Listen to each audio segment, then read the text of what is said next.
Good morning class 9। आज हम packing पढ़ेंगे। पैकिंग में चैप्टर 7 पार्ट 1। पैकिंग करना अपने आप में एक कला होती है। इस कहानी में हम समझेंगे और जानेंगे कि पैकिंग करना कितना इम्पोर्टेंट होता है। पैकिंग शब्द का मतलब कि आप सामान को व्यवस्थित करना, यानी सामान को व्यवस्थित करके बैग में रखना। और प्रायः हम सभी लोग कहीं ना कहीं घूमने जाते हैं तो हम अपने सामान को पैक करते हैं, और पैकिंग में हम प्रायः क्या देखते हैं कि कुछ ना कुछ चीज़ें भूल जाते हैं। हम इन 7 पैराग्राफ में यही जानेंगे। आपको इस चैप्टर से 15 वर्ड मीनिंग लिखनी है। ओके, आज का पहला पार्ट है। पहला पार्ट आज पढ़ेंगे। इसका पहला पैराग्राफ क्या है? आई साइड से सिगार तक। I rather pride myself on my packing. Packing is one of those many things I feel I know more about than any other person. Having it surprised myself sometimes how many such things there are. I impressed the fact upon George and Iris and told them that they had better table and lit a cigar. इस story में हम जानेंगे कि writer अपने दोनों दोस्त George और वायरिस के साथ इस कहानी की शुरुआत हो, इस स्टोरी की बिगनिंग होगी, जो कि राइटर और उसके दो दोस्त जॉर्ज और वायरिस। पहले पैराग्राफ में हम क्या देखते हैं कि I said I have packed. लेखक कहता है कि मैंने जॉर्ज और वायरिस से कहा कि सामान को पैक करना मुझ पर छोड़ दो, और मेरा ऐसा मानना है कि मैं पैकिंग करना दूसरे लोगों की अपेक्षा अच्छे से जानता हूँ। इस पर हैरिस जो होता है वो सारा चीज़ जॉर्ज और हैरिस मुझ पर छोड़ देते हैं, और जॉर्ज चिलम लेकर के आराम करने वाली कुर्सी पर बैठ जाता है, और हैरिस चिलम लेकर के अब कुर्सी पर पैर फैला के बैठ जाता है, और जॉर्ज भी बैठ जाता है आराम से। अब पैराग्राफ नंबर 2 पर this was hardly intended. What I had meant, of course, was the job. People sitting around doing nothing when I am working. यह मुश्किल से ऐसा होता है जो मेरा इरादा था। मैंने सोचा था कि जॉर्ज और वायरिस मेरे बताए हुए कामों को करें और मैं उनको पैकिंग करना सिखाऊं, और जो मैं दिशा निर्देश दूं वो जॉर्ज और वायरिस माने और जैसा मैं बोलूं वैसा करें। और मुझे सबसे ज़्यादा चिड़चिड़ा क्या बना देता है, यानी मैं बहुत चिड़चिड़ा हो जाता हूं जब मैं अकेला काम कर रहा हूं और सामने वाला व्यक्ति बैठा हो, कुछ काम ना कर रहा हो। तीसरे पैराग्राफ में आई lived with a man once who used to make me, and that was he would on the sofa and watch me doing things my hours together. Energetic nature, I can't help it. एक बार एक व्यक्ति जो मेरे साथ रहा करता था की बात है, जब मैं पैकिंग का कार्य करता था तो वह आराम से सोफे पर बैठता था और मुझे कमरे में यहाँ वहाँ भागते सामान उठाते देखा करता था।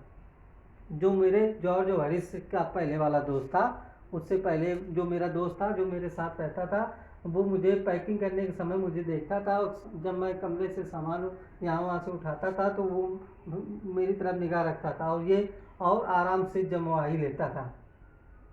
अब वो ये मानता था कि जो जीवन होता है वो आराम से जीने का जीवन होता है, ऐसा वो जमवाही लेकर के बोलता था। और वो जब मैं सामान पैक किया करता था तो वो अपने हाथों को अपनी पैंट की जेब में डाल करके मेरे चारों ओर घूमता था। ऐसे घूमता था जैसे कि वो ये जांच रहा हो या मुझे चेक कर रहा हो कि कैसे मैं पैक करता हूँ। चौथे नंबर पैराग्राफ पर However, I did not say anything but started the packing. It seemed a longer job than I had thought it was going to be, but I got the bag finished at last and I sat on it, strap it. Make me so wild. फिर भी मैंने कुछ नहीं कहा। ऐसे ही George और Harris भी कर रहे थे। जब मैं सामान पैक कर रहा था तो वो दोनों लोग आराम से बैठे थे। फिर भी मैंने जॉर्ज और हैरिस से कुछ नहीं कहा। मैंने पैकिंग का कार्य शुरू किया। मैंने सामान को रखने का काम शुरू किया, और जब मैंने सामान को रख दिया और बैग की पट्टियाँ बांध दी तो हैरिस ने मेरे से कहा कि क्या तुमने जूते अंदर रखे? मुझे अचानक याद आई कि मैंने जूते अंदर नहीं रखे, लेकिन मुझे एक इस बात की गुस्सा भी आई कि हैरिस ने, जब तक कि मैंने बैग नहीं बांध लिया, जब तक हैरिस कुछ नहीं बोला, जब मैंने बैग की पट्टियाँ बांध दी तब वो मुझसे कहता है कि जूते रखे कि नहीं रखे। ये बात मुझे बहुत चिड़चिड़ी कर देती है, करने वाली थी, या वह मुझे परेशान करने के लिए उसने लास्ट में बताया। जॉर्ज जो कि मेरी तरफ देख करके मुझे परेशान करने के लिए और बेवकूफ़त भरी मूर्खतापूर्ण ढंग से मुंह फाड़ फाड़ करके हंसने वाली हंसी हंस रहा था, और ये चीज़ें मुझे बड़ी बहुत ही परेशान कर रही थी, या मुझे जंगली जैसा बना रही थी। पैराग्राफ 5 पर आई ओपन से handkerchief. I opened the bag and packed the boot in, and then just I was going to close it, a horrible idea occurred to me. Had I packed my toothbrush, I don't know how it is, but I never do know whether I have packed my toothbrush. My toothbrush is a thing that haunts me when I am traveling and make my life misery. Pocket handkerchief. जब मैंने bag खोला और जूते को अंदर डाला तो अचानक जब मैंने जूते को पैक कर लिया और फिर मैंने बैग की पट्टियों को बांध दिया तो मुझे याद आया कि कहीं मैंने अपना टूथब्रश तो मिस नहीं कर दिया, कहीं मैंने अपना टूथब्रश तो नहीं छोड़ दिया, इसको पैक करना तो नहीं भूल गया। और ये मुझे सपने की तरह लगा। ऐसा लगा कि जब मैं रेलवे स्टेशन वहाँ पहुँचने वाला था तब मैं सपने से जागा और मुझे लगा कि क्या मैंने टूथब्रश पैक किया कि नहीं किया। तो मैंने बैग को खोला तो मुझे लगा मैंने नहीं पैक किया। मैं वापस आया और उसको अपनी हैंडकरचीफ में लपेट करके दौड़कर ऊपर जाना पड़ा और उसे अपनी रुमाल से ढक करके रेलवे स्टेशन तक लेकर जाना पड़ा। पैराग्राफ नंबर 6 पर of course once more, of course I had to turn every mortar things out now, and of course I could not find it. Then I found it inside a boot. I repacked once more. वास्तव में मुझे सामान वस्तुओं को अब बाहर निकालना पड़ा। जो सामान की वस्तुएं थी उनको बाहर निकालना पड़ा और निसंदेह मैं इसे ढूंढ नहीं पाया। मैंने चीज़ों को टटोल कर इस अवस्था में कर दिया कि जैसे कि अवश्य संसार की रचना थी। जब मैं उसको ढूंढ रहा था टूथब्रश को अपने निकालने के लिए सामान को, तो मैंने सारे बैग के सामान को तितर बितर कर दिया। अब मुझे ऐसा लग रहा था कि सामान तितर बितर जैसे संसार की रचना पहले हुई होगी। और जब संसार में विलुप्त का बोलबाला था तो वास्तविकता में मुझे जॉर्ज और हैरिस के टूथब्रश 18 बार मिले। मुझे जॉर्ज और हैरिस के तो टूथब्रश 18 बार मिले, लेकिन मुझे अपना नहीं मिला। मैंने प्रत्येक चीज़ को ऊपर उठाकर हिलाया और एक एक करके वापस रख दिया। तब मैंने इसे जूते के अंदर पाया। मैंने बैग को एक बार और पैक किया और जब मैंने सारे सामान को हटाया, जॉर्ज और हैरिस की टूथब्रश तो 18 बार मिले, लेकिन मेरा नहीं मिला। अंत में मुझे टूथब्रश कहाँ मिला? जूते के अंदर। मैंने पुनः फिर बैग को बंद किया। आज का पैराग्राफ होगा 7 paragraph. When I had a go. When I had finished, George asked I if the shop was in. I said didn't care a hang whether the shop was in the weather it wasn't, and I slammed the bag shut, strapped it, and found that it got shut up finally at 10:05 p.m.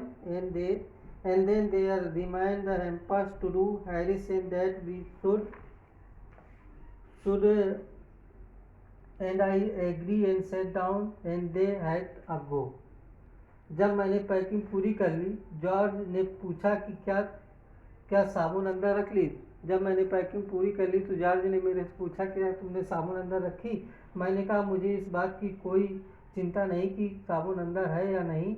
मैंने bag को बंद कर दिया और उसके पट्टियों को बांध दिया, और हुआ यह कि मैंने अपनी तम्बाकू की पुड़िया इसमें पैक कर दी थी। क्या हुआ था जल्दीबाजी में कि मैंने अपनी तम्बाकू की पुड़िया इसी बैग के अंदर पैक कर दी, और इसे मुझे दोबारा खोलना पड़ा। और जब वो पैक हुई, क्योंकि तम्बाकू के लिए मुझे बैग को दोबारा खोलना पड़ा, तो यह आखिर में रात 10:05 बजे बंद, और तब भी टोकरी पैक करने से रह गया। मैंने तम्बाकू निकाली, बैग को पुनः बांध दिया,